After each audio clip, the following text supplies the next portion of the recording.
Good morning to everybody. So, on behalf of the Nordic TSOs, I would like to wish you welcome to this webinar where we present the outcome of our strategy work and also the regular solutions report. And then we will also have the commenting speeches and the opportunity to have questions and comments. So I'm very happy that you have been able to participate, and we are now ready to show what we have reached together with you. So as you may recall, the strategy work started in autumn 2020. And what we can say now, so the European and also the Nordic energy landscape was then very different from what it's today. So the landscape has really changed dramatically in a very short period of time. As a result of these recent events, we have also seen very high prices and also high volatility in the energy and electricity markets. What we can also say is that EU, together with its member countries, is intensively looking for solutions. And we know that those will then affect the energy markets and their development, both in the short and longer term. The strategy that we have prepared by the Nordic TSO, so it focuses on wind development and sector integration. So these are the key elements of the green transition. What is also obvious is that the pace of this transition, so it will increase, and also the energy policy decisions will speed up the change. But what we can also say is that the elements of the strategy and its implementation plan, so we feel that they are the right ones to follow. Naturally, they will be supplemented where we recognize that it's necessary. But this also fits with the idea of the implementation plan. So the idea there is that we, on a regular basis, we look at it, we update it, we supplement the new elements where necessary. So it's a kind of living document that then shows the measures that we need to take. And we can say that the past weeks have shown that we really need to work stronger and faster to enable the energy transition. But to shortly recall our common road that we have taken to reach the strategy and to have this webinar. So we had the first stakeholder webinar. It was about a year ago, so March 2021. So then we opened the discussion with you. So and we have seen that it has been a very important source of ideas and showing the way, so where we need to go and really what we need to tackle. This webinar was followed by a public consultation. So we got written answers from you in spring 2021.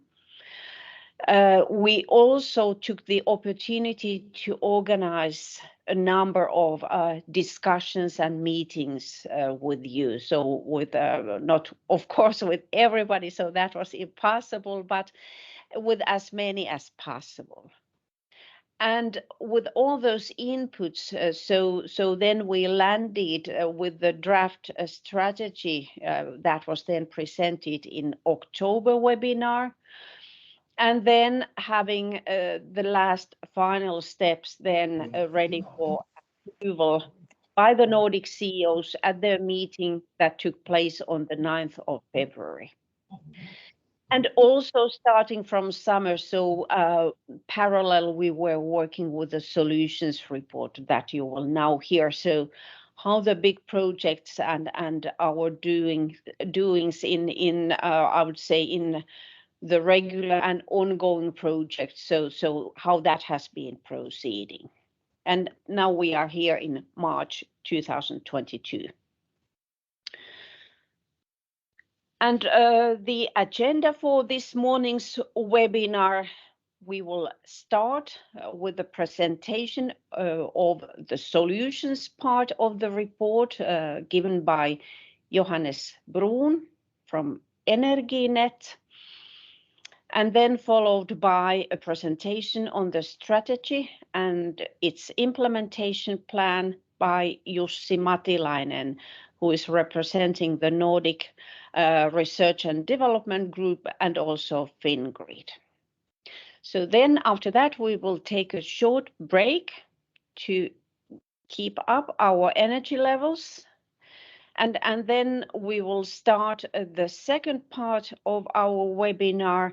So we will hear from Daniel Kulin from the Swedish Wind Energy Association. So how does the issues that we have prescribed related to wind development, so how does that fit into the picture? So are there the necessary elements in the strategy? And then followed by a presentation by Mikko Lepistö from SSAB Europe. And he will talk about the electrification and sector integration aspects, and also then have the perspective, so how the strategy and the implementation plan are then responding to the needs arising from those areas.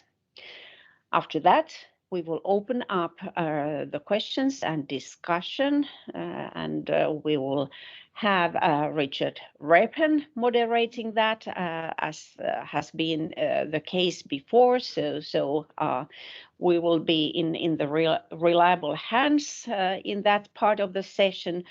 And then there will be some closing remarks at the end. So this is the timeline for this morning's event. And then very shortly, you already saw at the beginning, so the regular rules, but here they are once again. And then the materials that we are showing, so they will be made then available afterwards. So I wish us all a very good and productive webinar, and let's be active. So this is our common exercise, and I look forward to the discussion. And I now give the floor to Johannes to start with the solutions part. Thank you. Thank you. Thank you very much, Asta. I will just share my screen and put the presentation up.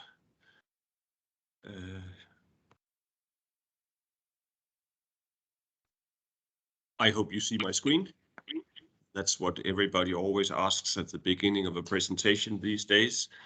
My name is Johannes Brun. I work as Director for Electricity Markets at Energinet, and I have had a long background in legal and European work for the TSOs over a number of years. And I've been given the privilege to present the solution part of this three-step exercise. It's a three-step exercise starting with the challenges, going forward to the solutions, and then Jussi will take over to talk about the strategy. I seem to have a trouble changing the slides at the moment. Please excuse me. Is that some billeder? Yep. A second.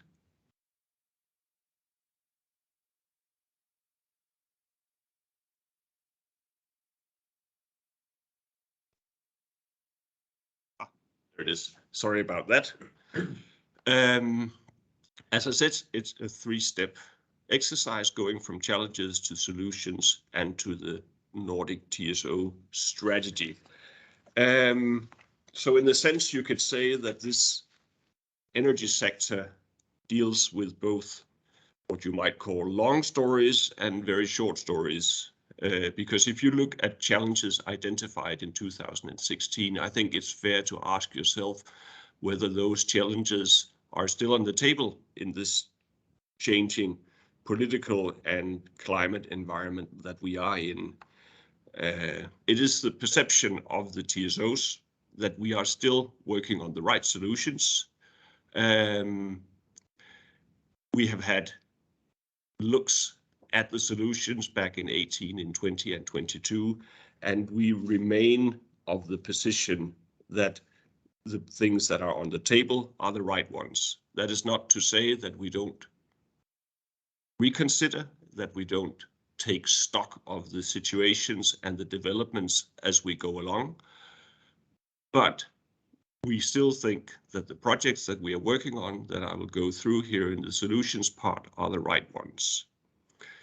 There might be additions, also following from this winter's high price situations and the crisis on the gas side. We will come back to that maybe if we have a solution 24 report.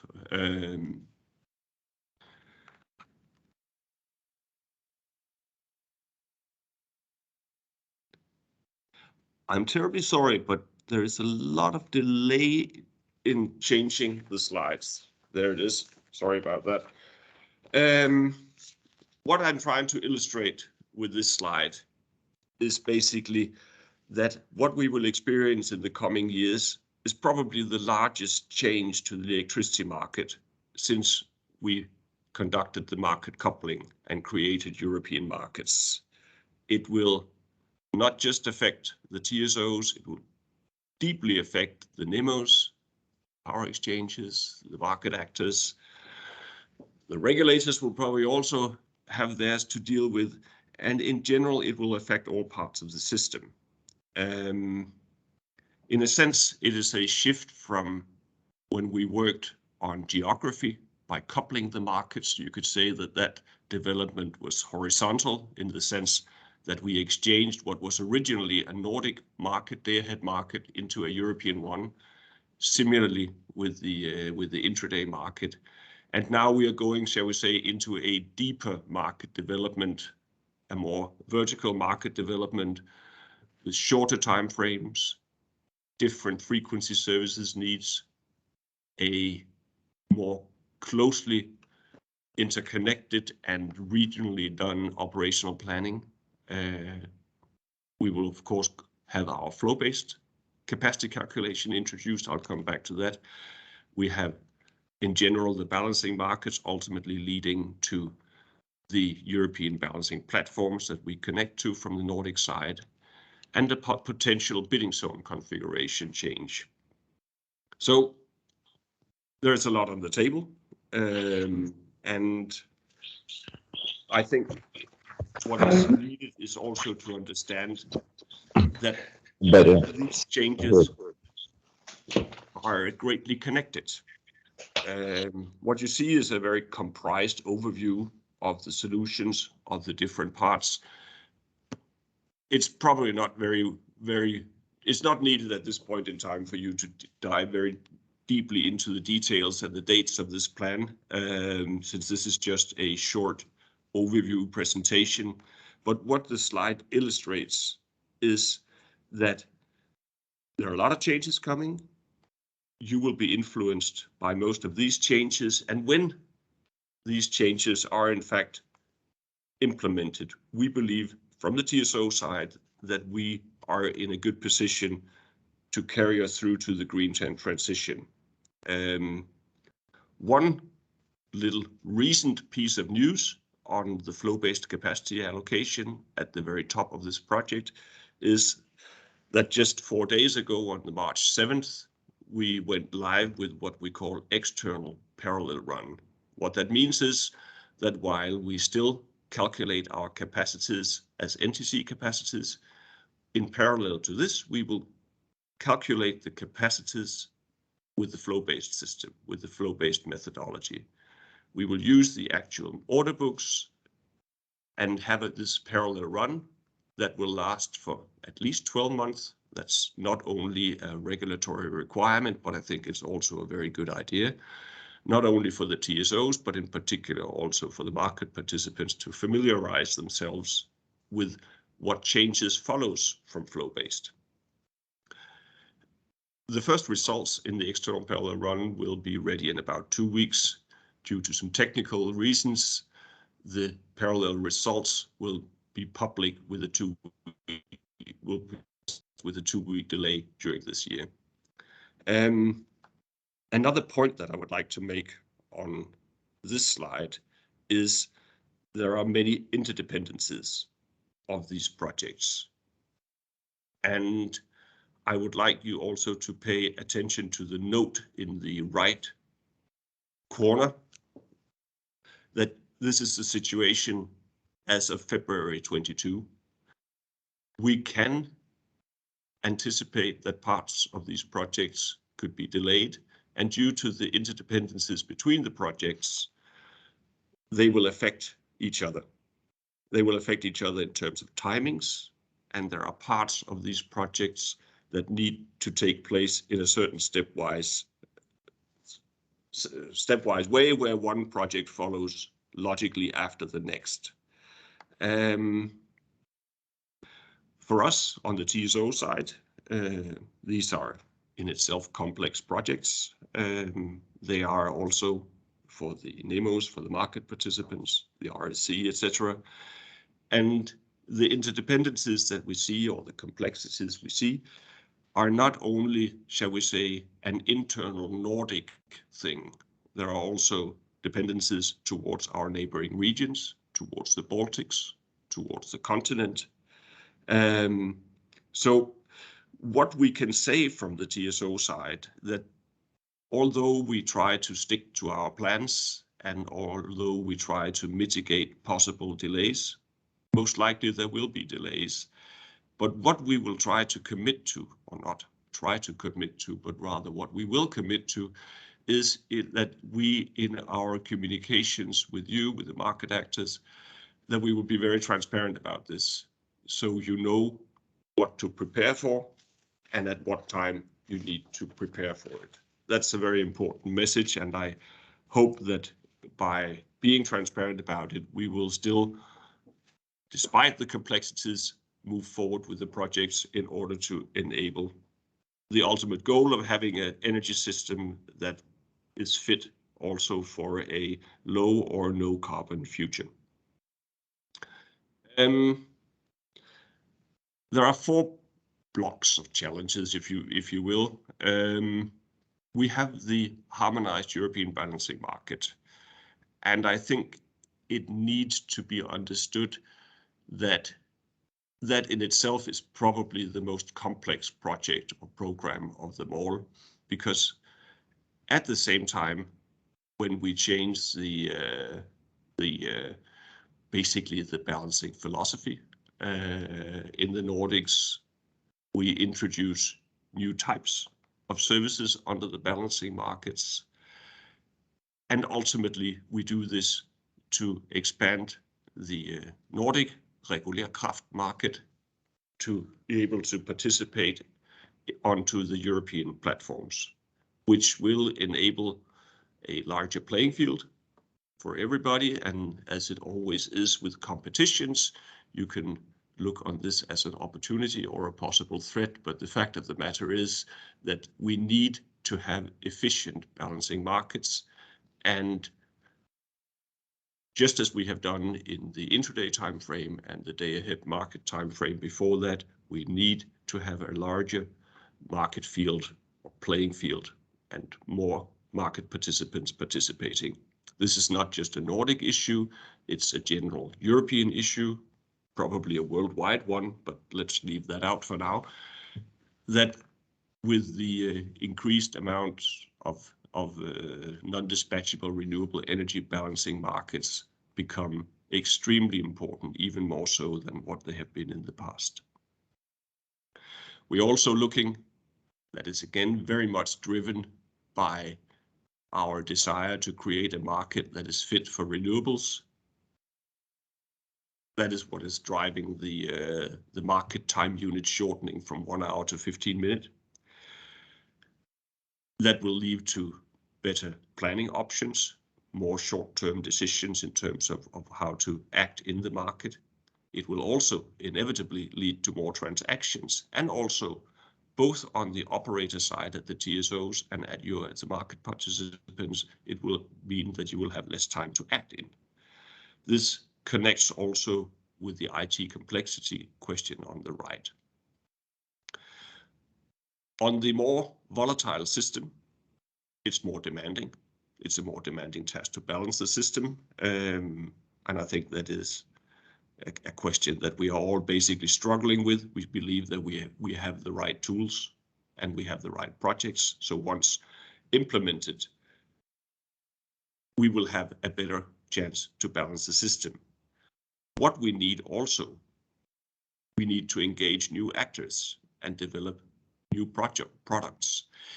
In particular, with respect to new actors, we face the difficulty that I think it's fair to say that balancing markets are complex.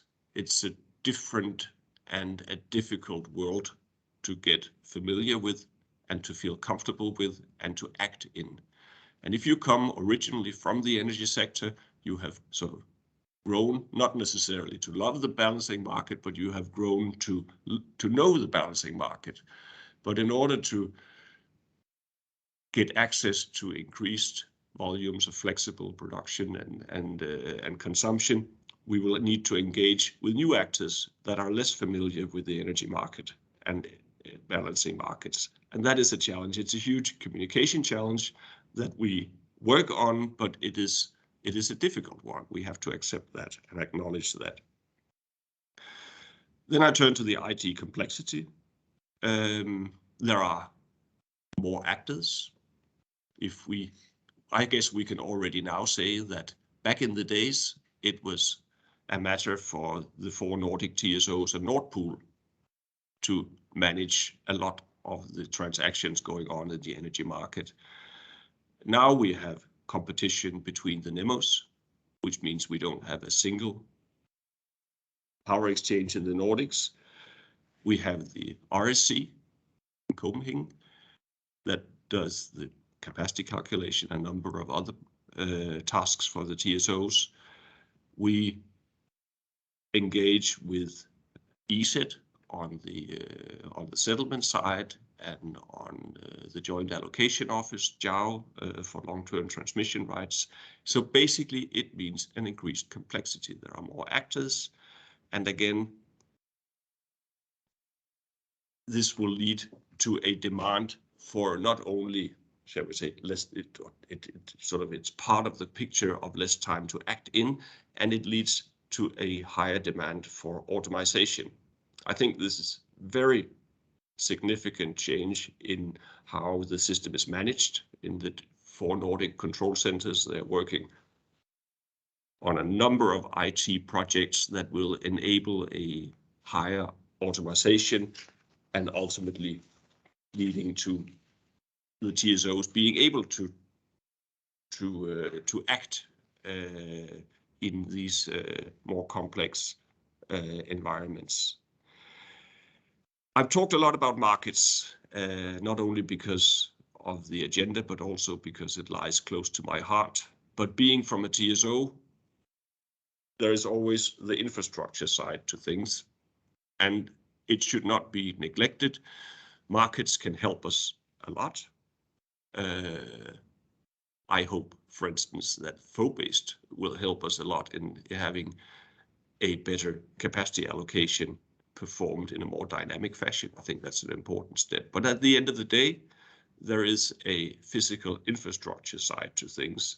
And since we had the last solution report, a number of links have gone live. The Norwegian North Sea link to the UK and the Swedish Southwest link. And of course, there are a lot of internal Nordic reinforcements. Of course, not only at the TSO level, but I know there are huge efforts being done also at the DSO level. Looking ahead, there are a number of lines, interconnectors.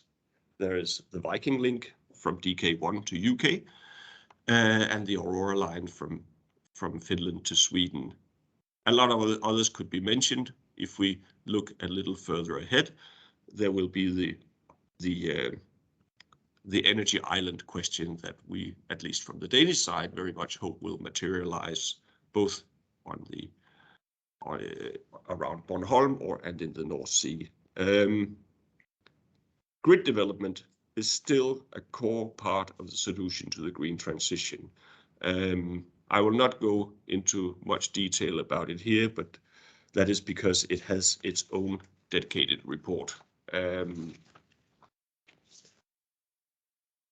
This is my second to last slide. And it is basically an opportunity to say thank you to the stakeholders.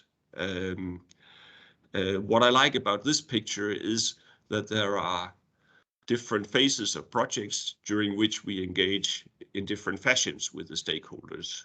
We have the long-term things where we have, as also pointed out by Asta, been engaging on identifying the challenges and the possible solutions. That's in a bit of a longer perspective. Then I know that there is a very close cooperation in the projects, in the flow-based and the NBM. I'm particularly happy for the engagement that we've seen from the stakeholders here. It goes well beyond just consultations. It is a sort of proper cooperation, and we're deeply grateful for the time that you commit to participating and understanding these complex projects. We hope, of course, that will continue through the testing and the parallel run. And particularly in terms of the parallel run for the flow-based project, I would think we will have a very close cooperation, because I think we will, on both the market participant side and on the TSO side, have our problems understanding the market results. And I think we are both on a learning curve, and we will make that steeper if we engage in a good dialogue along the way. And then, of course, we can do only so much from the TSO side. We hope that the market participants will utilize the new opportunities, that we will attract new market players, that there will be business development taking place. One answer to these complexities is, of course, that I'm sure that there are some clever consultants who will make products enabling an understanding of market developments in a flow-based world or with the NBM projects. And I hope also that you will help us in showcasing and bringing our solutions in the Nordics into a broader audience. So basically, we know that we ask you as stakeholders a lot. And in addition to all that, there is a number of consultations conducted at the political level and from the regulators. So in that sense, I think some of you might feel that you are almost being swamped in consultations. But I hope that you will find the energy and time and resources to participate, because it is very important in terms of reaching the right solutions. It's highly appreciated from the TSO side. And on that note, I believe it's time that we go from the solutions to the strategy part. And with that, I will leave the floor and ask Jussi Mattilainen to take over from here. Thanks a lot for your attention, and if you have questions or comments, we will come back to that after the break. Thank you. Thank you. Let me see if I can share my presentation, because I got information that we have some problems with network here. So I switched to the mobile phone network right now. So I hope that I'm able to share.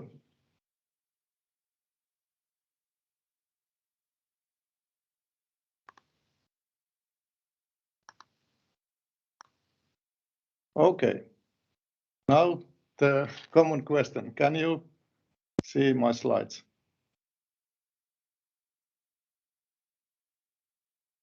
Yes. Okay, thank you. So, good morning. My name is Jussi Matilainen, and I'm R&D manager at Fingrid, responsible for corporate R&D. But here I represent not only the Nordic R&D group, but also the Nordic strategy group, which was preparing this strategy. Otherwise, I would say I have 25 years of experience at Fingrid in various duties, from grid planning to asset management and market development. But today I would like to show you this joint Nordic TSO strategy, followed by the presentation of implementation plan. And my goal here is to give you an overview about the Nordic strategy and its measures, so that you can be prepared to this very urgent energy transition as well as possible. So I would like to start this presentation with this kind of overall picture, telling, putting the strategy into the context here. So on the left-hand side, you can see the well-known drivers for our what is happening in environment and what kind of things are driving us to reach this vision. And right-hand side, you can see the joint Nordic vision. So finally, we are aiming to have a kind of welfare and sustainability in this region. And in the middle part of this picture is more or less TSO area. So we as the TSOs are kind of enablers, but also providing solutions.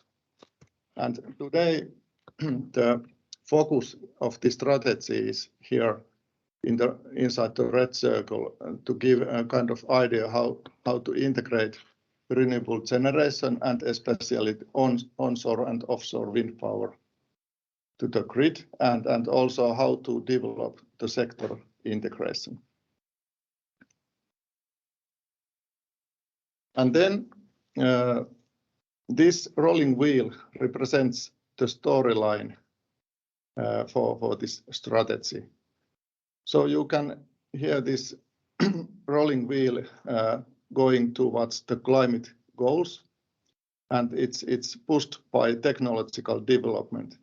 And in the middle of wheel, you can see kind of basement or enabler for all of this to be able to happen.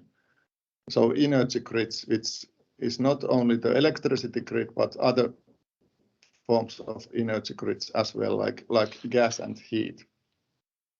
And then these four elements here is the key actors which we have to deal with.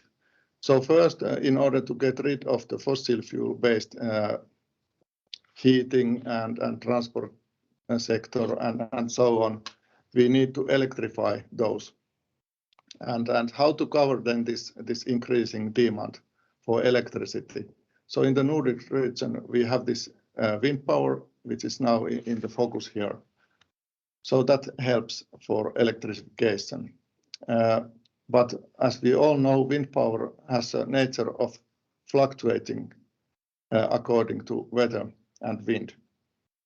And then to cover this problem or challenge, we need more and more flexibility for the power system to smooth out the variation of wind power so that we can integrate huge amount of new renewable and variable power to the system. And how to get more flexibility for the power system? So then comes the picture, the sector integration, because then we can utilize new type of flexibilities from different energy sectors. But sector integration also gives new business opportunities in this region. So now I will show you two elements of the strategy. First one is the joint vision. What is it about? And then after that, I have 3 slides to show what kind of strategic themes we have planned to have in order to reach this vision. And this vision is shown as a so-called vision house, which has a basement, which is kind of prerequisites in order to achieve this vision. Then the walls are kind of building blocks of the vision, and finally the roof is then the vision statement. So if we take a look at this foundation here, this is kind of facts that already exist in the Nordic region. So we have this kind of tradition of good cooperation among the TSOs, but also among the stakeholders. And we know that we have excellent conditions for wind power. We have advanced markets, and we are working to have even more easier access to all the energy resources to get to the markets. And we have heard that Nordic region is a trustworthy place for green investments. So there is a very good kind of starting point to reach this vision. And then we have 4 building blocks here. And first one is to have adequate infrastructure, which is very crucial in order to have efficient market on place, and so that we can really connect all the renewable power to the system. But also this adequate infrastructure enables direct and indirect electrification to be in place. And secondly, secure power system is number 1 for TSOs. So that has to be a goal also in future. But also we need to integrate markets, not only geographically, but also between the different new energy sectors in the long run. And finally, in order to be cost efficient in this transition, we have to optimize the whole energy system and think more holistically when planning the system. So in this kind of optimized world, the infrastructure is based on climate neutral electricity, and all the needs of stakeholders has taken into account. And finally, our vision statement is to have a clean and competitive electricity so that it enables climate neutral, secure, but also integrated energy system. So that's our joint vision up to 2030. And now I will show you what kind of strategic themes we have here in order to reach this vision. So the first question related to adequate infrastructure is that how to ensure adequate energy infrastructure for all players in a reasonable cost. So first important point here is to really have kind of adequate infra which takes into account not only the Nordic region but the neighboring areas like Baltic Sea and North Sea regions. So we have to enlarge our scope of planning here and taking those areas also into account. And the second thing here is to really be able to build quickly, connect all the customers to our system quickly, and reinforce grid as well quickly. Thirdly, we have to utilize optimal way our existing system and take kind of out most of its performance with the existing assets without building new lines. So there is some measures possible to do that as well, in addition to build new lines. And then if we are going to build new lines and expand the grid, then we have to be aware of new technologies which might be more efficient or more in cost-wise or technologically better solutions. And here some examples could be like a higher voltage level or internal DC lines or technologies like that. We have to be active in following what is available there.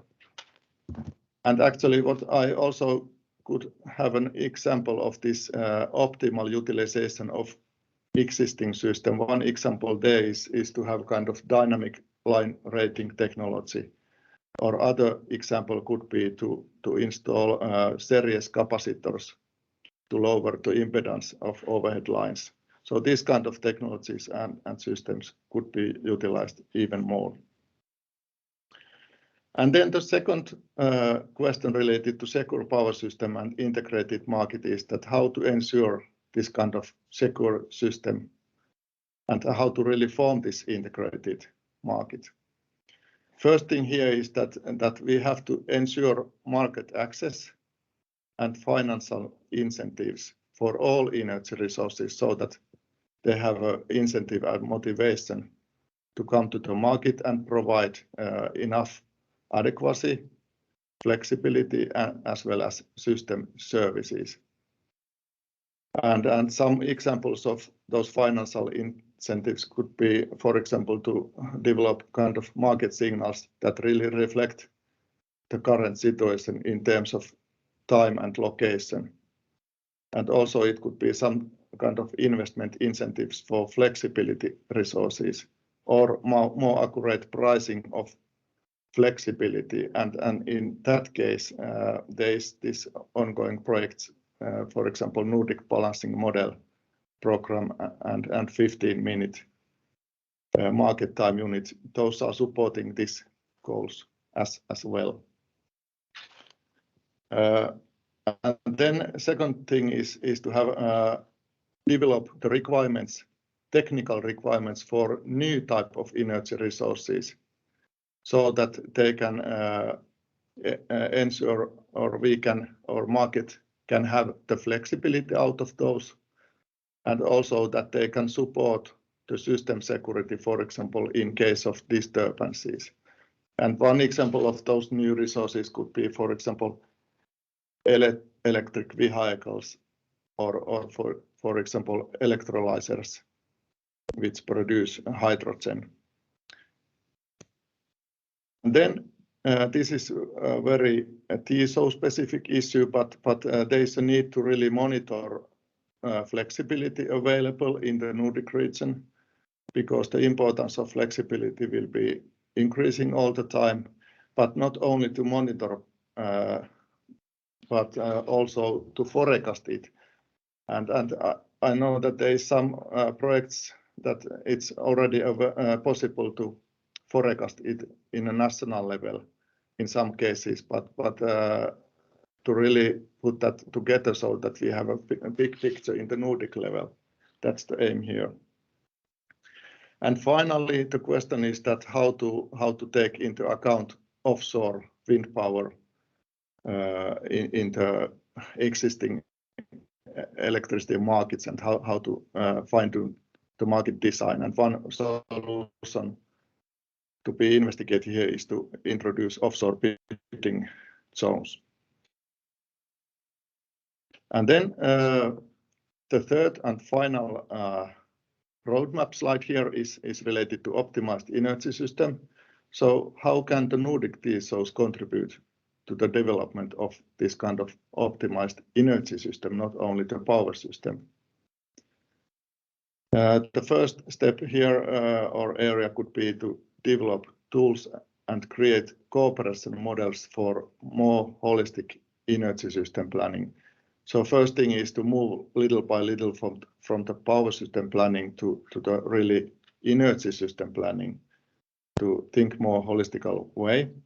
And for this purpose, we need more tools, for example, new kind of models, how to model different kind of new energy resources from different energy sectors, but also because there will be new players and stakeholders, we need to think how to really cooperate with them so that everything goes smoothly. And second thing is that really we have to have ambitious scenarios when doing this system planning, and especially for what comes to the electrification and the load forecasts in future, as well as wind power development, because those are really developing very, very fast. So these are the three kind of areas to really reach to common vision. So that slide ends to the strategy part of presentation, and now I will jump to the implementation plan. So this is the first now version of implementation plan, and this doesn't try to cover everything, but it presents the prioritized measures under the selected themes. And the idea is that this will be monitored and updated on a regular basis, at least internally in an annual basis, even 2 times per year, so that if the environment is changing and we learn more about the first studies, then we can adjust this implementation plan accordingly. And the keyword here is that these measures are joint TSO measures. So in addition to this, there can be some other activities in the national level, but this strategy is now to have a kind of joint TSO strategy, and same with these measures. And in these next slides, I will pick up some measures here, not to go through all of these. And how to read these slides is that on the left column you can see the strategic theme, which I just presented in the strategy part of the presentation. So the idea is to show that how the measures in the middle column are related to each of those strategic themes. So the description of each measure is made in the middle column, and right-hand column you have a rough or indicative timeline, and also the responsible party, so that who takes the lead of this work. And there's these Nordic committees, planning, operation and market committees, as well as some of the joint Nordic projects who take the lead of each of these steps. But if we now jump to the first strategic theme, build adequate infrastructure considering the Baltic Sea and North Sea region. So the first action here, and by the way, I forgot to mention that what I have highlighted here inside the red frames is the new projects, new initiatives, while the others here not inside the red frames are the ongoing Nordic projects, which are partly the same as described in the first part of the solutions report. So I thought that it's most interesting to look at these new ones here. So the first action or measure here is how to intensify the medium-term system planning cooperation in the Nordic level. So the key here is really to put focus on this medium-term system planning, which is let's say from 2 to 5 years time frame, because there is a longer tradition to have cooperation in this long-term planning let's say 10 years planning and so on, also in European level. And on the other hand, there is a planning in the system operational side, kind of operational planning, but what remains in between, that's the new area to put focus on. And then the second thing is that we are going to share best practices, national practices, how to really use new transmission technologies to provide more grid capacity. So that's kind of long-term planning perspective. And then regarding to these new technical requirements for new resources, there's a big area to be investigated, namely the increasing share of converter-connected generation, how to take that into account. What does that mean from the power system and security point of view? And one part of this large study is also to take a look at the technical requirements for this type of generation. And then if we go to the next, how to ensure market access and financial incentives for resources to get better adequacy, flexibility, and system services. So number 3 here, to have a pre-study on adequacy, it's seen an important area in the Nordic region to really take a look at that what is the focus in this area, what we should kind of study in a deeper way, because there is activities in the NSOE regional working group as well, but that work doesn't go that deep into details as is a need now in the Nordic level. And the second thing is for the same theme that to really start to look at those new reserve market development needs. And there is FFR and FCR reserves. FFR calls for fast frequency reserve, and FCR is frequency containment reserve for normal operation and for disturbances. So in both cases, the Nordic market is still missing, and we need to start to think about how to make this possible.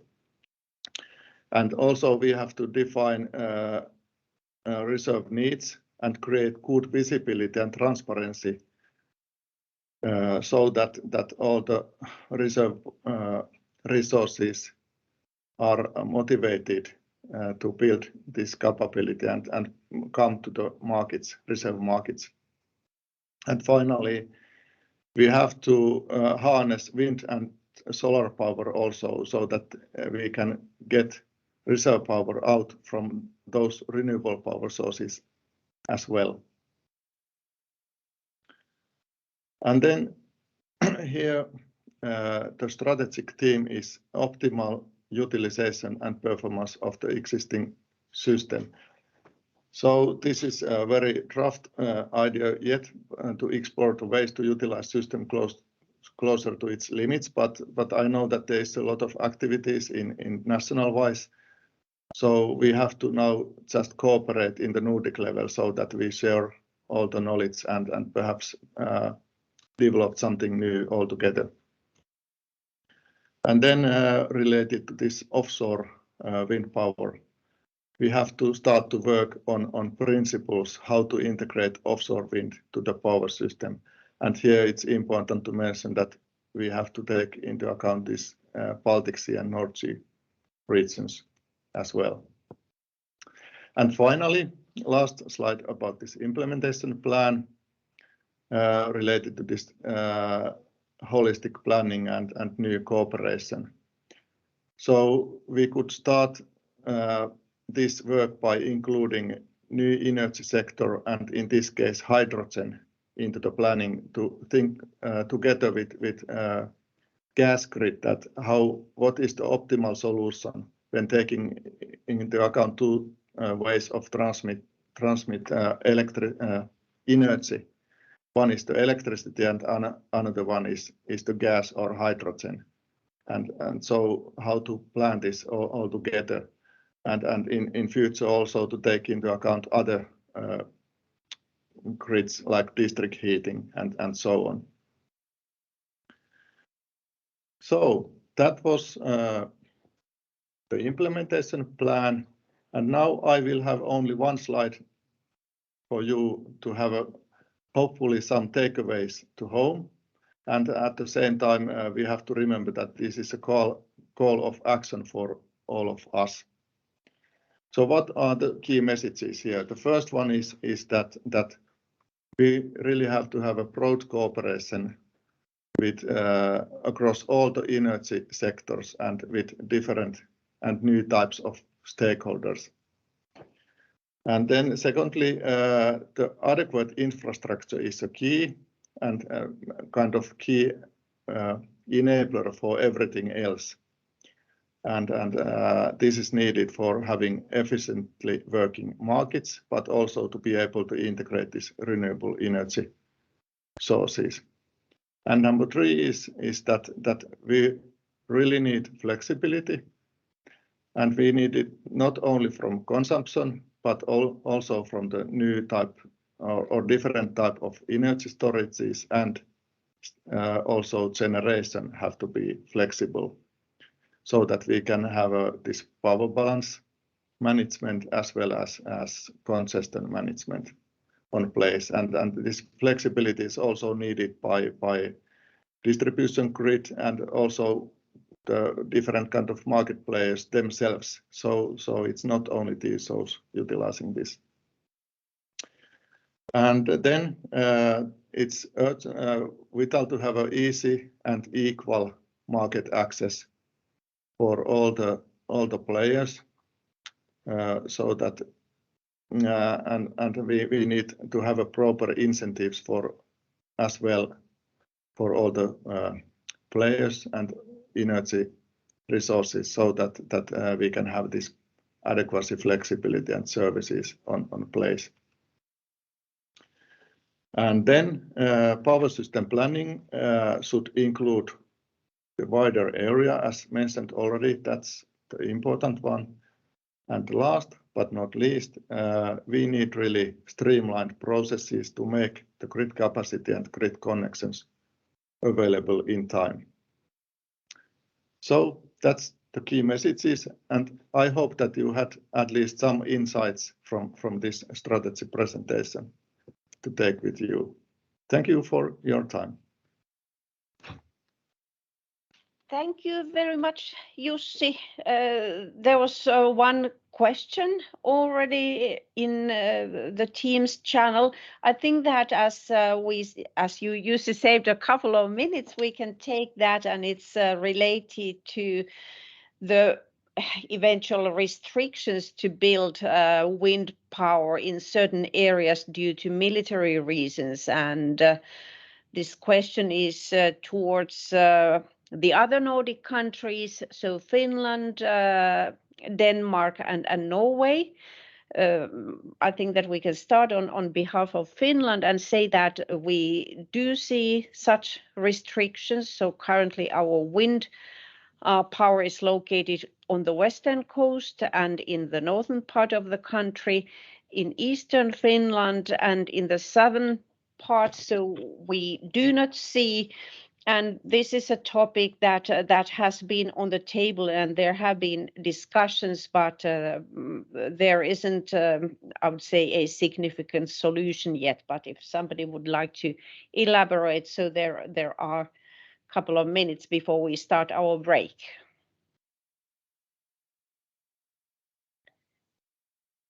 We can come back to this if there are thoughts about this when we have the discussion part.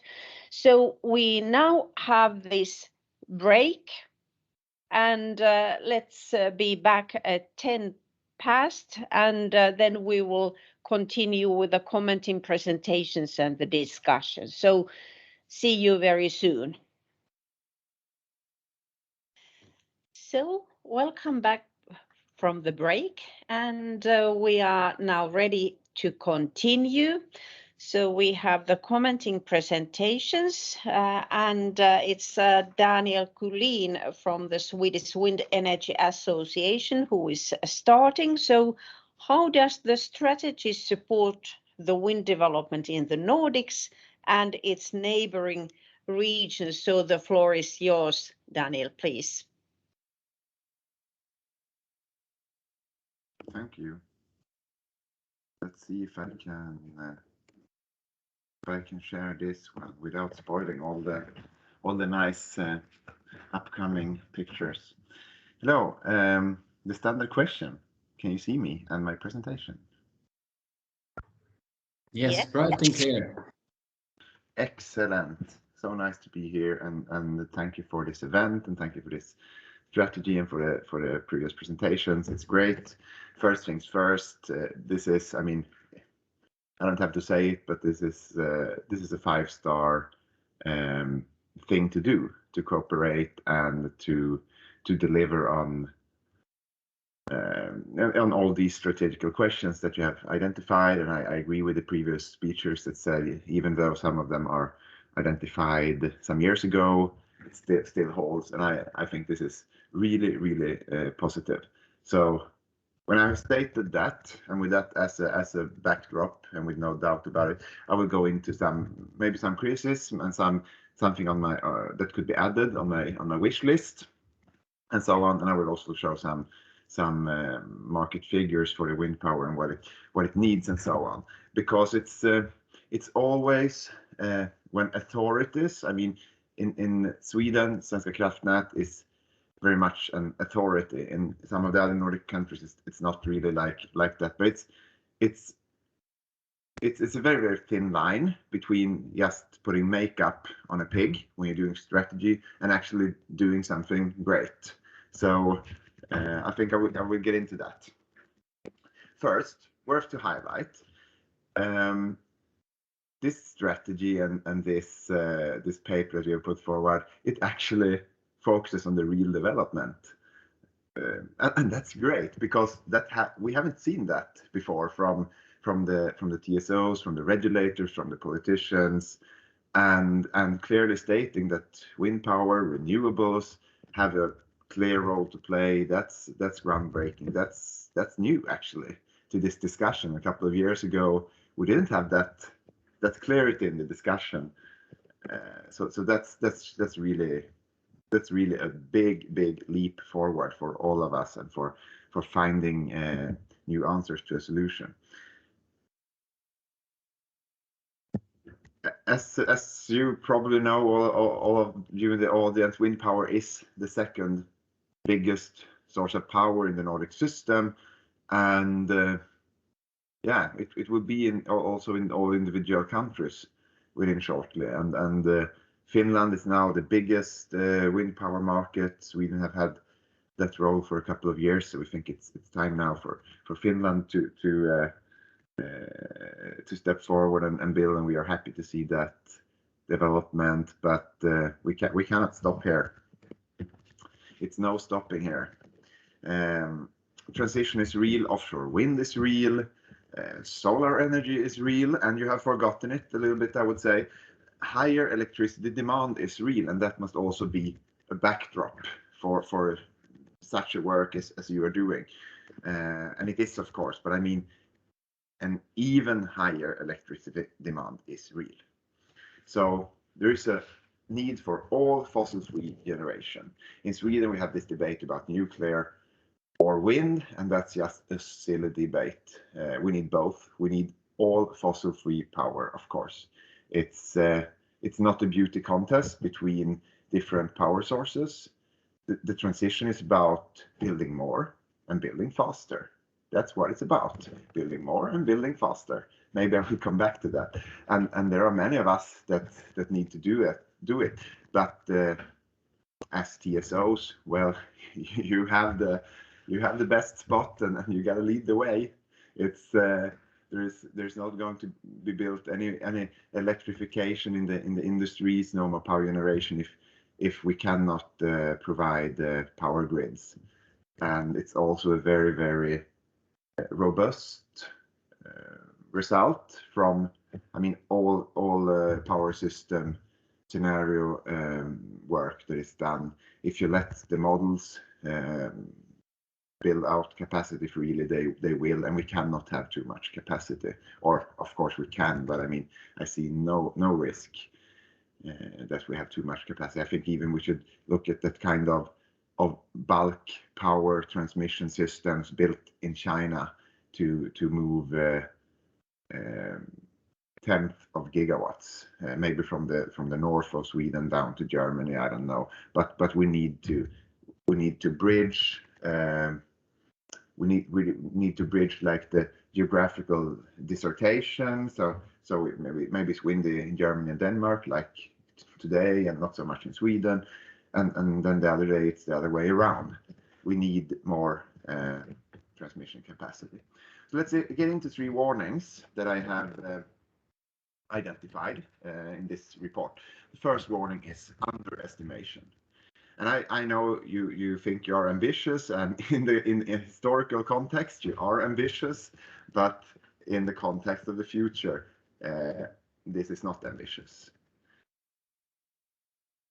Wind power is clearly pointed out as an important part of the solution, and I of course agree. I am hired by the wind power industry to tell you that wind power is real and capable of good things, but will it actually fix everything? And then how much? And which degree of conflicts with social society can you manage? And I say you because this is actually a question that you will also have to handle. I could put we, but then I want to point a little bit right now that of course we are going to work together in the end of the day. And there's a warning also that you might have the wrong focus. The market is actually not demanding efficient use of the grid. Efficient use of the grid is something that grid owners demand. Don't get me wrong, it's great if you use the grid efficiently, but if I say maybe we should build bulk transmission of 10 gigawatt or something from North Sweden down to Germany, that's on a whole other scale than if we are considering to use dynamic line rating or not. I mean, it's great to use dynamic line rating and to flip all the stones, but keep the focus on the horizon. We are doing a never seen before energy transition. We are turning away from fossil fuels. This is a huge challenge. It cannot be solved with dynamic line rating. Okay, we need progressive, proactive investments in capacity, and that will lead to a catch-22, and we will get back to that catch-22. And when there is a catch-22, actually somebody have to decide, somebody have to show the way, and I think the TSOs must do that. Planning is great. I say this is a 5-star thing, and that's now I'm a little bit critical, but keep that in the back of your head. Still, I think this is a great thing. It's a 5-star thing that you're planning together, but you also have a lot to prove. We saw the map earlier with the new transmission lines between Finland and Sweden, and Viking cables and links and so on. That's great, but we need more. And now we get back to this catch-22. And I think you are not addressing the financing so much on your challenges.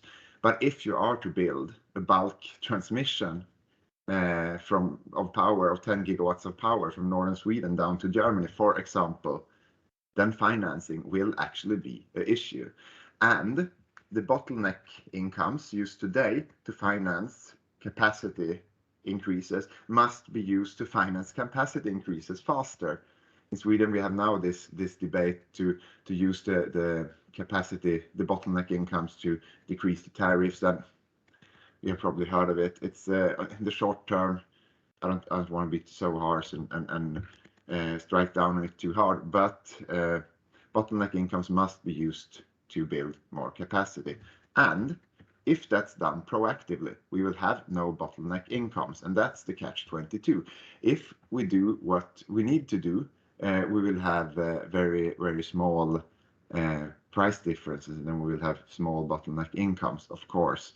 But we need to find a way to be proactive, and I don't have like the silver bullet solution on how to finance a very big, a very fast build out of capacity proactively, but it must be done, and it must be done in a way so not only the present grid customers pays for the future capacity. I mean, we cannot put everything on the tariffs today, or maybe we can, but I mean that's then a discussion we need to have, how to finance this great transition, because it's a great thing we are doing. We are doing something extraordinarily fantastic. So yeah, let's just don't forget the financing, because it will be a sad party if everybody comes to the party but nobody brings the things. Daniel, Yeah. have you supposed to change slide, because we're still on the first slide, just so you. Oh, that's so sad actually, because I have of course changed slide. But let's do like this then. I think you see, if I start here, maybe you get this slide. Let's try again. Do you see the picture with the sexy cars? No, it's your presentation slide still, page 1 of 16.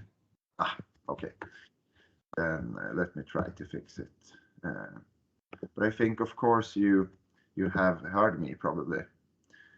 Yeah. Loud and clear, but we haven't seen. First things first. That was the 5-star, and that was the pig with the makeup I wanted to show you. It's so sad you missed it, but now here you have it. Yeah, we still don't see anything else but the first slide. Just let me start all over. I will I will stop synchronize with present. You see it now? No.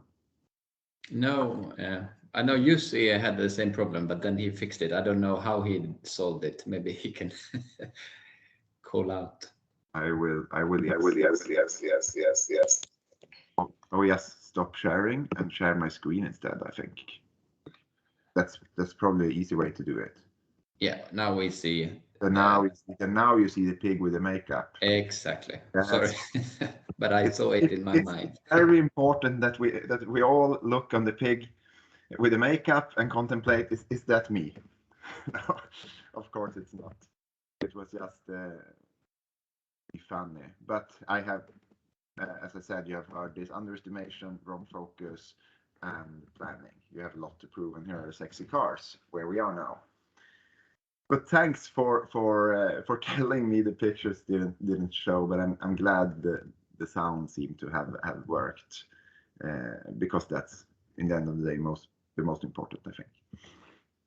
Well, we need together to highlight the need of political leadership. This challenge is bigger than all of us. It's must up on a political level, because there are conflicting targets. When we build wind power, when we build transmission lines, sometimes we have a local opposition and people say, "No, we don't want this in our backyard." But the truth is, they need to have it in their backyard, and we need to make them like it. Maybe with money, and maybe with other things. I don't know. Need to put the transition in a context. And I said that there is a risk we are not ambitious enough. One Nord Stream pipe is 600 terawatt hours. Norway exports 800 terawatt hours of fossil fuels. And I mean, it's huge amount of fossil fuels that we need to convert to clean, green, fossil-free energy, of course. And we need to contextualize this challenge. And we need to talk about this every day. It's not about it really seems like I don't like dynamic line rating. I like it a lot. It's a great tool, but it's not about dynamic line rating. This is about building another electricity system on top of the one we already have. So we must dare to be inspiring, and local acceptance. I mean, it's key. It's key, and yeah. Electrification is sexy, even if everybody haven't understood it yet. We must be demanding. We must ask to politicians to mandate our work, and we must not take no for an answer. I mean, that's not an option. We are not taking no for an answer when we are building this new energy system when we are transitioning away from fossil fuels. We cannot do that. We cannot afford. We don't have the time to take no for an answer, and therefore we cannot afford to have conflicts about, do we like wind power or nuclear power like we have in Sweden. All of us in the industry, we have to put those stupid things aside. So me working with the wind power industry, I have to, for the greater good, I have to say, well, go ahead and plan for new nuclear power, because that's not the problem we have. The problem is that we need another electricity system, and we need it now. So we need to focus the political discussion. How can we make this faster, and how can we make this in a larger scale? And sometimes, I mean, we probably have some people from regulators. We have the Energimarknadsinspektionen in Sweden, like the ACER, the different ACER authorities in the Nordic countries. You need to step on this bus. You need to come along with us. You cannot question the feasibility of building new grid. You have to stop doing that, because we need to build another power system on top of the one we already have. So yeah, that's about it. I will show some small figures. You might know that the Nordic market is a quite large share actually of the. It's about 5% of the world market of wind power, and it's not 5% of the people in the world living in the Nordic countries. But we see a decreasing trend, and that's of course because of local acceptance. So towards 2026, we only see about 1 gigawatt coming online in the Nordic countries. Of course, we are now in a strong build out of wind, but don't take that for granted, and we need to work together with local acceptance for grid and for new generation. So to wrap it up, this is the white part of the staple is of the pile is what's missing to reach the European clean energy targets. So I mean, we are building a lot of wind power, but we are not nearly on the pace we need to be, and we need to remind ourselves about that we need more, and we need it faster, and that's one of the biggest challenges, and it's not forgotten, but it's a little bit dwarfed by all these technical challenges that you have pointed out. But as I said, those challenges that you have pointed out and identified and solutions you have, that's 5-star. That's great. I just want to add something on top of it. So thank you a lot. Thank you, Daniel. And apologies for not alerting you. You were speaking so well that I thought that you were just using one background slide. So, but the slides were, of course, well appreciated. So let's now move to the next. So I give the floor to Mikko Lepistö. So we are reaching after that to questions and discussions. So the floor is yours, Mikko. Thank you very much. Do you see my screen now? Yes. Yes, I take the presentation mode and let's test. Do you see after that also?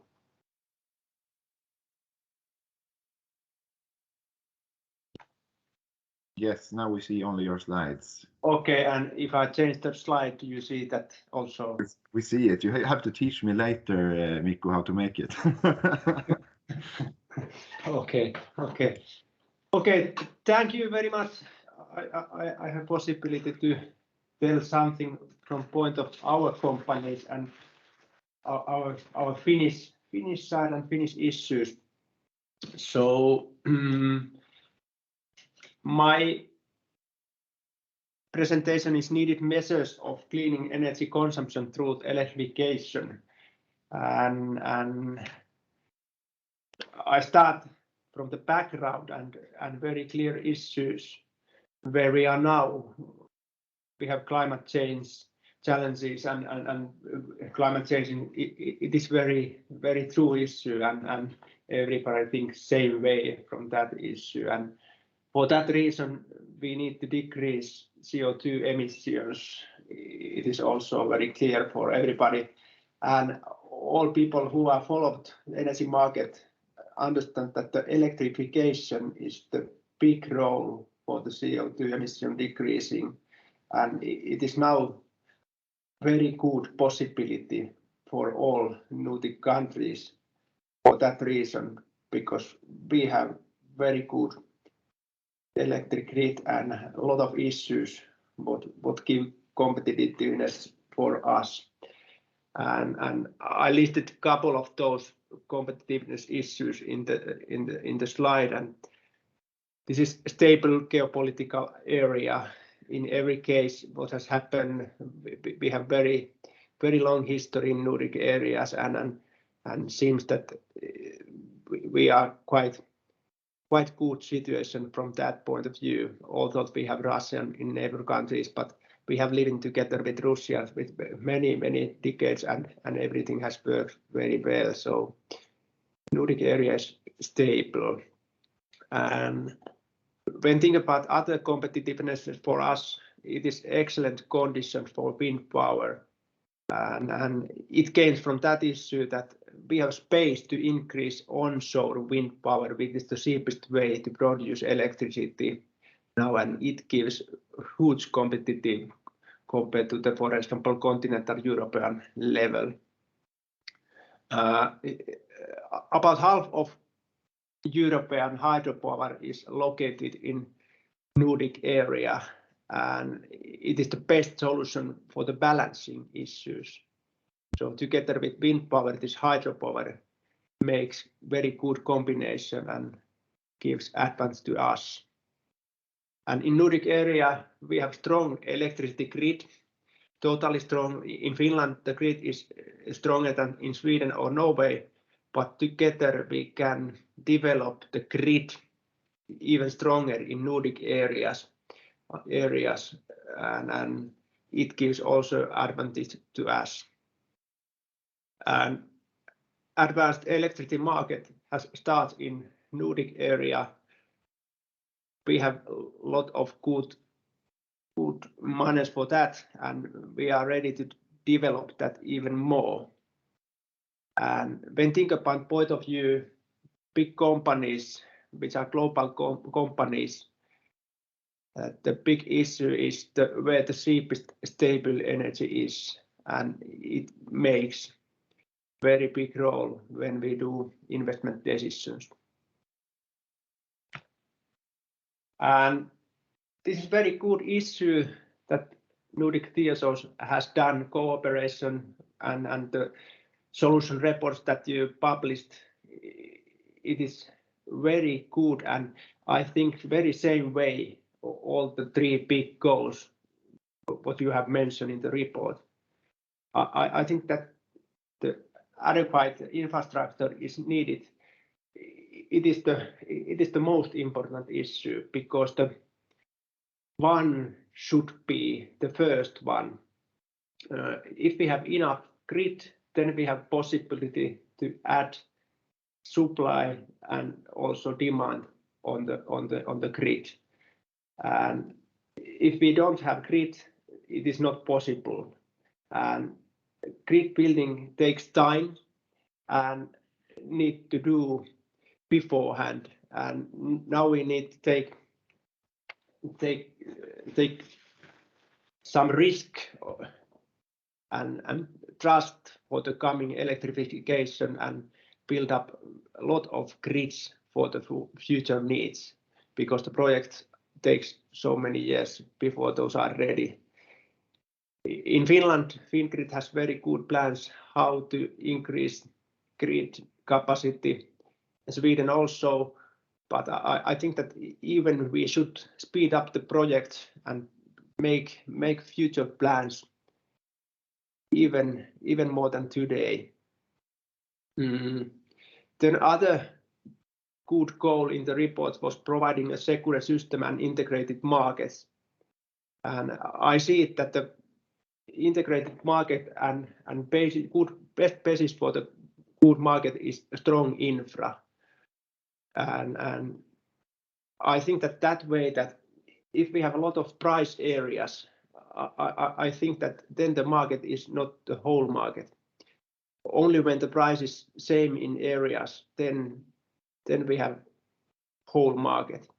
And because if we have very split market, then one consumer or one producer role in the price area is too big, and then there is problems that how the price setting goes, because if one company could too much affect in the price level, then it is a problem.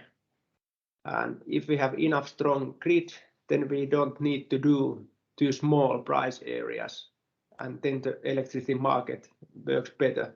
And if market works very well, then everybody could trust to the market, and then consumers could focus to do consumption, and producers can focus to production.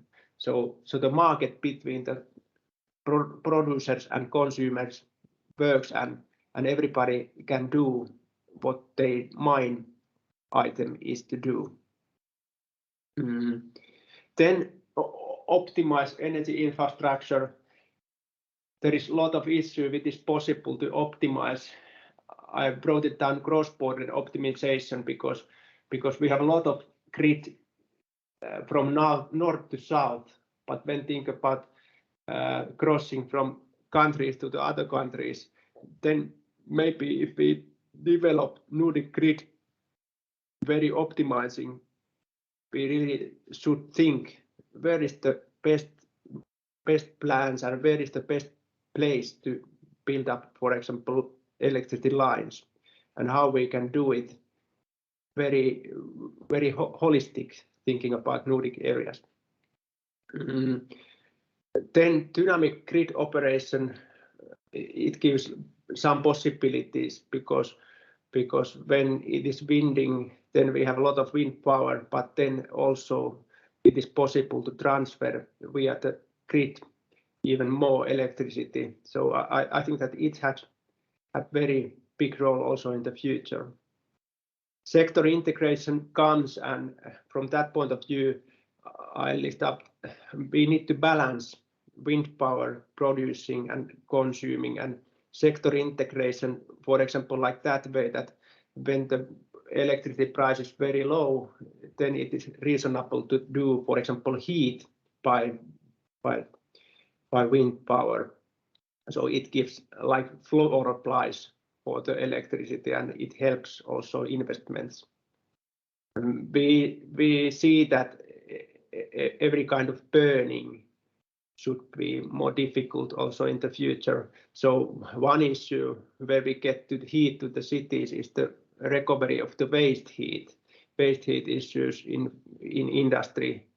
There is a lot of waste heat still, which is possible to use, and together with electricity, this waste heat could solve a lot of those things where we today use burning for the heat producing. And then also sector integration issue is this electricity hydrogen mix, how it helps, for example, energy transition, how we can transport energy from place to other place. As in previous presentation, we saw that with gas mode, it is very easy to transfer big amount of electricity from place to place, and maybe hydrogen grid in the future could be good way to transfer energy when needed to transfer big amounts. And I see now that the TSOs has very big role when think about Nordic area futures, because somebody needs to be the first one now, and who will do the first moves, because after that there is possibility to do other moves. And now is needed grid, we are needed a lot of infra, and big investment is planning also in the Nordic TSO systems and Nordic grids but it is important to remember that very big investment will be done in each sector also. Also, industry has very big plans, which kind of changes industry need to do for the CO2 issue in the coming years. And I see that the TSO have now very big role to play Nordic area future. And now TSOs need to be brave and take the first movements in issue. That's my presentation. Thank you. Thank you a lot, Mikko, for this very valuable insights. So I now give the floor to Richard, who will now facilitate the questions and discussions. So the floor is yours, Richard. Thank you very much, Asta. I will try to use my artistic freedom here in helping us to get to some questions and maybe rephrasing them. I mean, Daniel Kulin, he was on the barricades here for a couple of moments, and I think he not only put makeup on the pig, but he also put an elephant in the room. So I need to ask Jussi, I think, is the strategy ambitious enough? Is it now open? Yes, I think that's excellent feedback. Even we mentioned there that we have ambitious scenarios we have to have, but of course it's hard to have a crystal ball and hard to know how ambitious we should be. But at least that's now very well received that we have to be ambitious and we really have to challenge us with different kind of scenarios so that we can be prepared as well as possible. I think that's everything I can say at this point of time. Okay, so well, if I put it the other way around, then let's say that the strategy is ambitious enough, and I think a lot of the audience consider that, well, strategy and plans and PowerPoints are one thing, but how will we see this in practice implemented? So Johannes and Jussi, what do you think are the kind of top 2 or 3 important issues to deliver on the strategy? Okay, if I go first, Yep. The solution part doesn't go very deep into the infrastructure side of things, so I would leave that a little bit. I think what we're looking at, and it probably comes as no big surprise that I think the entire new approach to balancing and the flow-based projects will have huge impacts. And I know that it was said earlier that it's not so much about line rating and how to optimize the system. That's more a TSO point of view. But coming from the TSOs, I think it's really, really important that we utilize what we have in the best way. And I think the balancing work and the flow-based are going to deliver that. And also in a little later with the shorter market timeframes. It's not sort of it perhaps doesn't change the world, but I think it's a key element, perhaps also in the sense of reaching this social acceptance of infrastructure. You could imagine that it's easier to argue that we need more infrastructure if we actually use what we have to the best extent. It's a little bit like children if they want more toys, but they don't use what they have. And I think we will, in terms of communication, we will be in a better position also if we can show and demonstrate that the infrastructure is really, really used to the very last option of it. Thank you. Yes, Jussi, do you want to comment also on it? That I think to say 1 or 2, 3 most important things what will be seen by the strategy. of course, there's a lot of things, but I think that still this to have this enough grid capacity on time, I think that's the number one anyway. And then these ambitious plans and new ways of really investigating what is needed, that's there. And I think that everybody of us are building huge amount of new grid in the coming years. And then I think that also what is new here that when it comes to the sector integration and further development regarding to that area, then cooperation, I think that's something that we have still to be focused even more with the stakeholders and with new kind of players and so on. And then I would like to also comment on this very nice point when Daniel was speaking about the dynamic line rating, that I agree with Johannes, and I would like just to add that also at some point of time we may need this kind of solutions when there is some kind of very fast connection needs, and we don't have possibility to build a new grid capacity that as much as needed. And in that case, it's nice that we have some tools to be flexible and to increase temporary some capacity. So that's also one way to utilize this kind of things. And also another point is that it's the question of cost efficiency.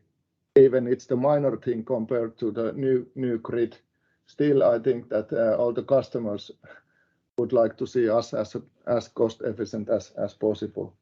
So I think that's why it could be taken into account still. Okay, let me try to form maybe a difficult question to you both. I mean, the work with the strategy has been going on for maybe 12, 18 months, but we have seen a development during this winter with fluctuating prices. We have seen the development in Eastern Europe for the last 2-3 weeks. Are there any initiatives in the strategy bearing that in mind that get even more important than before? Yeah, I think that I could kind of refer to Asta's first words that I think the strategy is still in the right direction, but its urgency is even higher, and we have to be even faster. So I think that we are planning right things, but we have to be even faster. I think that's at least my reaction on that environmental change. Maybe a comment, not necessarily a Nordic comment, but from the European efforts, it's quite clear in the communication this week from the Commission that they are also looking at the sort of to the timing aspect, try to accelerate the permitting procedures. And I know that it has been a political wish for decades, I would imagine already now, to increase the speed of the permitting process. But maybe there is actually some political momentum on a European scale to increase the permitting speed, and that would be, I would say that would be very, very, very beneficial. Okay, thank you very much. Let's try to take a more technical topic or question that was put in from the audience. And I think it was you see that mentioned the dynamic line rating, and the question is, are you also looking into the N-N criteria and considering a more probabilistic approach concerning that, or in general more a probabilistic approach? Well, I would say that when now looking our strategy, we haven't got that deep into the technical issues there. So I think it's up to the Nordic TSO committees to then deep into these questions more in detailed way. But I think in general speaking, out from this strategy, I think there has been some efforts in the Nordic level. Perhaps some of you know the Carrefour Horizon project, which was funded by EU earlier times, and then I was trying to really develop new probabilistic-based method which would replace N-1 methodology.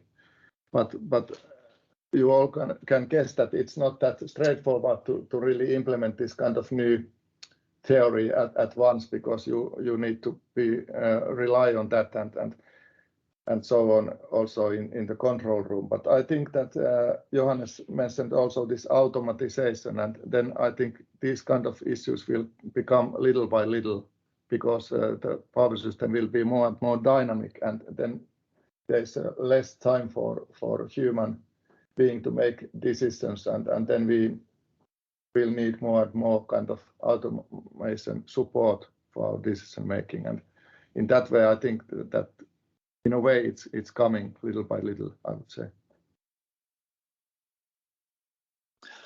Okay, thank you very much. I will try to read the next question out loud and see if we can answer. In the resource adequacy assessment, is the adequacy of flexible resources for balancing wind considered?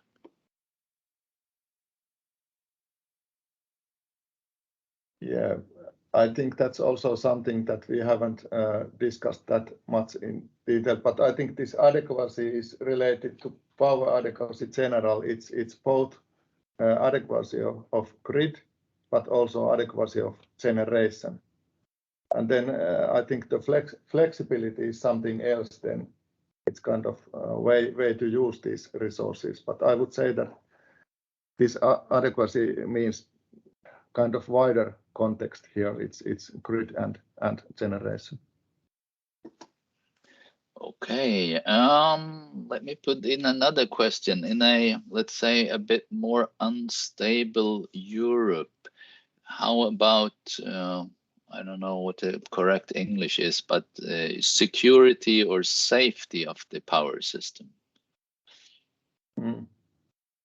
I think that cyber security, for example, that's I think very important thing also that we have addressed, but probably that's hasn't been in a focus of our strategy, as we mentioned in the beginning, that when we started the strategy work, the world was a bit different. But of course, that's on our agenda independently what is in our strategy, I would say.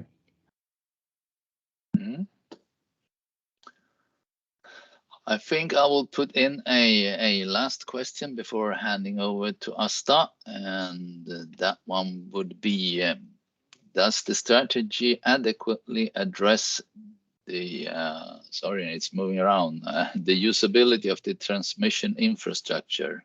And the reference point is the kind of restrictions between bidding zones and bottlenecks.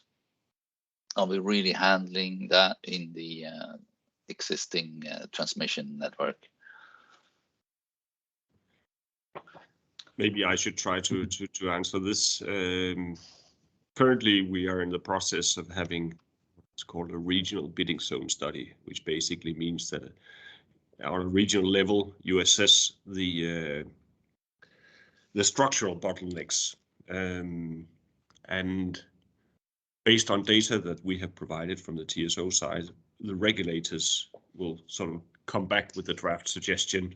It's a long process, but basically what we try to do from the Nordic TSOs is, of course, to have perhaps a little more dynamic view on bidding zone configurations, at least more dynamic than when we compare to our neighbors on the continent. And there's actually been a rather long tradition, particularly in Sweden and Norway, to look at the bidding zones in a more dynamic fashion.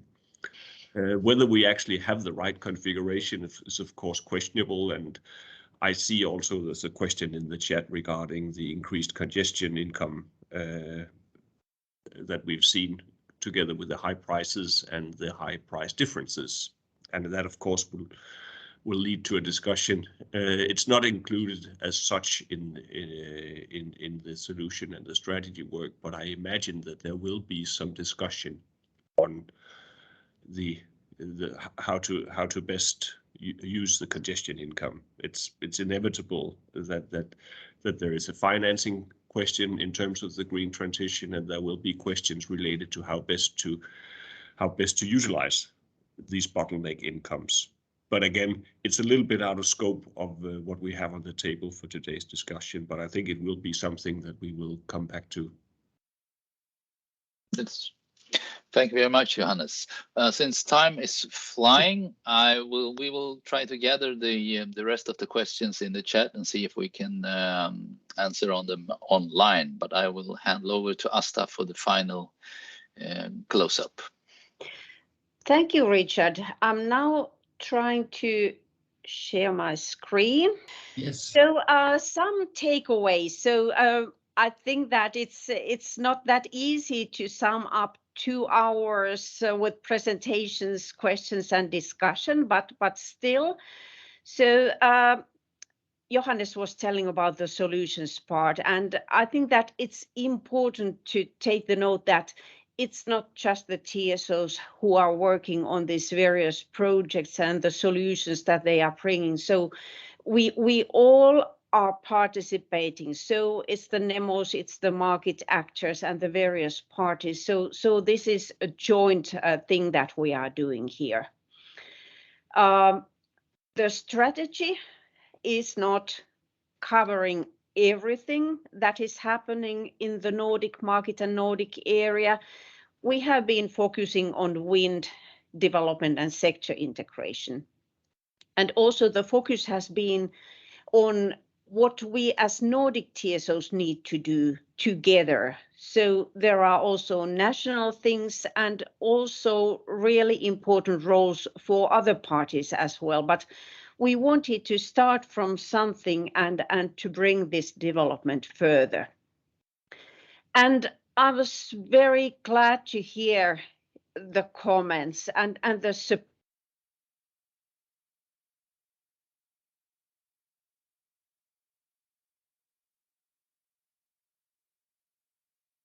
We will be updating, we will be supplementing it, and we will see, so what do we need to do to speed up the progress that is needed. I took note of this point related to electricity demand, so that we should take into account that the demand is even higher, so it's vastly increasing through electrification. We need the investments into the transmission capacity. So there was this phrase of bulk power transmission and such issues, but also the financing of those investments. So that is something that we also need to take a look at. And I noticed the request or call for political leadership. So this is a joint exercise, and it's true that all the relevant parties are needed. Then Mikko was elaborating on the various parts. We have a good basis for getting the progress that we need. Good conditions for wind, and this is something that is not that evitable everywhere, so that we can still increase the onshore wind. So in for example, Central Europe, so it's the offshore that is now in the focus. And also that we have good conditions in the terms of the resources that we have available in the Nordic region. So wind and hydro, so they fit very well, so in the balancing terms. To finalize this summing up, it looks like that we have the right elements here, but obviously, we need to accelerate the pace of doing things. So it looks like that those things that we were planning to be there in 2030, so they should be there in place already in 2025, to put it very concretely. And yes, the TSOs have a big role to play for the future, but this game is a joint one. So we all are needed in this, and we are very happy to have you on board and do all these necessary actions together, and be also very transparent in this planning of the doings. So I think that is really the solid basis for this good progress that we will have in the future. So at this point, I want to thank everybody for participating in today's webinar. So we will keep on good work, and let's keep in touch, and on behalf of each of us, so support those actions that we need to make progress. Thank you, and have a good day and good weekend.